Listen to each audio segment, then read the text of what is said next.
தூங்கி எழுந்ததுக்கு அப்புறம் ரொம்ப ஃப்ரெஷ்ஷா ஃபீல் பண்றோமா? எதனால? ஆழ்ந்த தூக்கத்துல மனம் நமக்குள்ள தொண தொணன்னு பேசாம இருந்திருக்கு. இந்த உடம்பு ஓய்வுல இருந்தது. அப்ப வெறும் இருப்பாக மட்டுமே நாம அங்க இருந்திருக்கோம்.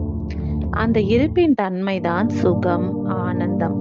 இருப்பாக மாத்திரமே அங்க இருந்ததால தான் எழுந்த உடனே புத்துணர்ச்சியா உணர்றோம்.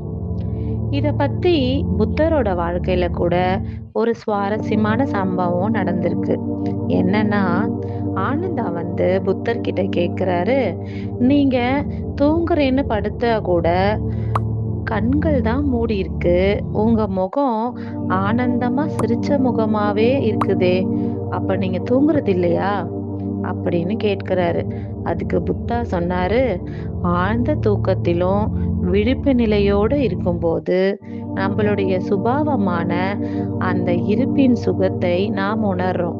அதுதான் ஆனந்தமா முகத்துல வெளிப்படுது."